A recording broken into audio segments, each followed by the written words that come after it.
You may be seated.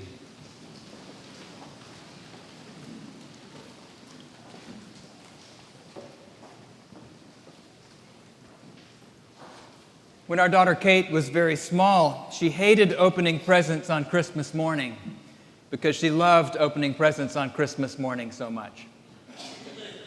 This may sound like a Zen koan, which only the most insufferable sorts of Christian preachers resort to, but it's not. There was a very comprehensible logic to Kate's response. She simply realized that as soon as the presents were opened, she would find herself in that moment when the next Christmas morning is farthest away. It may sound like Constantine Cavafy was arguing against what Kate was feeling when he wrote, "As you set out for Ithaca, hope your road is a long one." But I don't think he was. Ithaca, you might recall, was the home of Odysseus, the island where his faithful Penelope waited 20 years for him to return from the Trojan War. And Cavafy said, we should hope the road home is a long one because so many adventures, so many stories happen along that way. But embedded in his hope is the deep draw home makes on our hearts, whatever or wherever you think your true home may be. We wouldn't have to be told to hope for a long road if we naturally wanted the road home to be a long one, would we? And could we survive the call of sirens or attack of a cyclops if we weren't longing so intensely to get back home? I like to think Cavafy was writing to little Kate, affirming her feeling of being so far away from next Christmas, which surely must be an archetype of home for a child, if not for every last one of us. But the old Greek poet was also counseling her gently that great adventures await her on the long road home to next Christmas. Home. Maybe you missed the mention of it in our strange and difficult gospel reading today. Maybe you're still squirming a bit at the last line about not serving God and wealth, hoping the preacher will either explain that part away or ignore it altogether.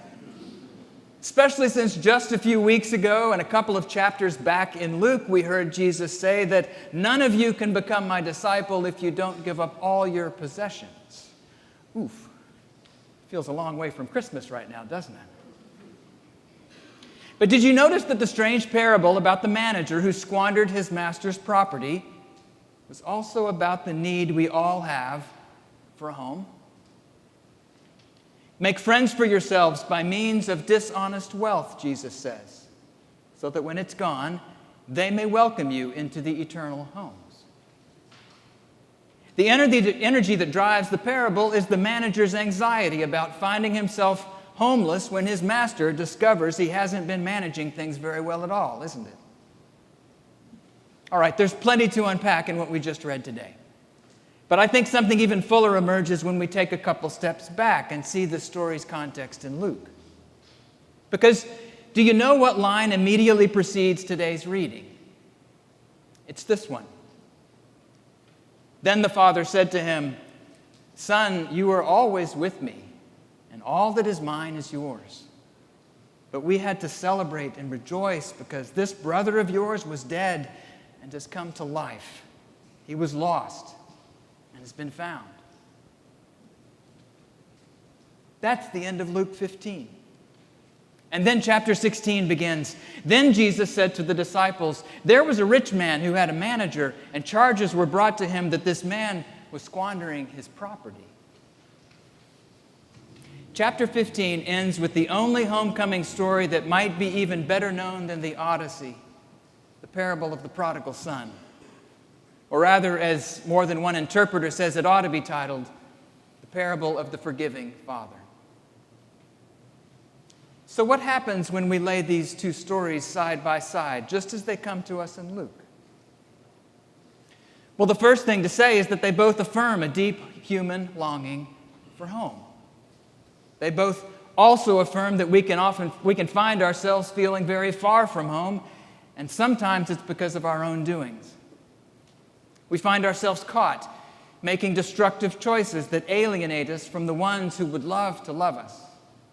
We cut ourselves off, whether in small ways with a sharp word or in those deeper and more damaging ways that might even cause us to wonder whether there's a viable way back home at all from where we found ourselves today.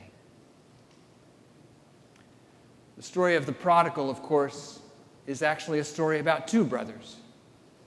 And the last line spoken is to the one who never wandered off, right? But the one who finds himself cut completely off from the celebration at hand because of his own resentments about the inherent unfairness of grace. You do realize that grace is not fair. It's not grace if it's fair, right? A world in which everyone gets precisely what they deserve is a world in which grace is entirely absent. It's also a world that runs more like a factory than a homecoming banquet. What the older brother shows us is that you can seem to never have left home at all and still find yourself even farther away from the Father's open, forgiving, welcoming arms than your wayward brother who was just yesterday envying the slop he'd given to the pigs whose sty he'd been tending. But back to today's parable. It also explores this deep human need for home, even for someone who's just made a mess of his life. And I know, now you're thinking, oh good, he's not going to say the gospel's about money after all, but it is. It's about money. It's very much about whom and what we serve, and the utter incompatibility of serving God and money. But serving God means one simple, astonishing thing in this remarkable stretch of Luke's gospel. Serving God means finding your true home in the arms of grace, in the offensively, patently, ridiculously unfair economy of grace, not the fastidious, ever-calculating economy of wealth. Because whether we believe it or not, our true home is a place where you will never have to earn your keep. Jesus does seem to say that even if you refuse to trust the foolishness of God's economy, you're still going to have to find home somewhere, somehow. It's a longing embedded too deeply just to wish away. So he says, if you're going to live in the realm of money, go ahead and make friends for yourselves by means of that money. You're going to need some kind of a home. You're going to need someone to welcome you when the going gets hard. The hard truth, though, is that we really can't live in both economies at once. And as long as I'm in a place or in a state of mind in which I have to prove myself, I am so far away from the economy of grace. Incidentally, I'm also so far away from myself. Because I don't know about you, but when I'm asked to prove myself, I always have a hunch it's somebody else they really want. So the self I set out to prove is a projection. The self I put forth is a false self I think the world really wants instead of me. And this is the definition of loneliness, is it not? It's the loneliness of the elder son, simmering there in his resentments. It's the loneliness Jesus doesn't even want a grift and a swindler to have to live in forever. At least use your ill-gotten gains to make a friend who might welcome you into her home, he says. Even that's better than the self-righteous loneliness we're always just a few steps away from. Even if it's just as true, much truer actually, that we're always just a step away from the Father's unconditionally opened arms as well. Friends, money is the measure of worth in this world.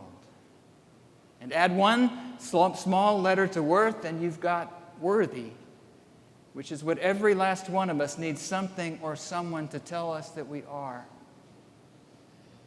This must be why Jesus said in all sorts of stories and parables and in blunt, uncompromising statements that he never wants us to accept wealth as a measure of our worth. Never let your worth or your worthiness be measured in money, he says. Because you can't serve God in wealth. I can't serve God in wealth. Which is to say, we can't live simultaneously in the economy of performance and judgment and money and God's economy of grace and gift, where forgiveness and exception are not rewards for your righteous living, Grace and gift are the very fuel for our broken down spirits in the midst of whatever mess we find ourselves in today. And truthfully, I'm not even sure it matters much whether the mess is mostly our own doing or mostly the doing of a world that runs on the liquid nitrogen of that old human fear of not measuring up in the eyes of whoever we perceive our masters to be. The fear that if and when we actually do get home, we'll just be asked there what makes us think we're worthy of welcome. Friends, if you take nothing else from this sermon, please take this. If you think that conditional welcome is what awaits you when you meet the one who made you, if you think God is just another performance evaluator, but on a cosmic scale, well, if Jesus is right, you're wrong. That's the heart of the Christian good news. If you think God's moral economy is just an ultimate version of the money economy that distorts our imaginations all day, every day of our lives, the best news I can pass along from these stories is that if Jesus is right, we're dead wrong about the nature of God. And we're wrong about our deepest, truest selves as well. Every part of myself that I give over to be judged worthy or unworthy by the measures of this world is a part of myself that refuses to make a home in the wide open arms of God's grace. Why, Jesus asks us, why do we keep letting our longing for home be co-opted by this world of money and wealth and then used to lead us away from the unconditional grace we were made to live securely within? There's a longing for home in every human heart that ever was. We need to come to terms with the truth that this longing will not go away. And friends, it's not just a matter of self-help for our individual souls.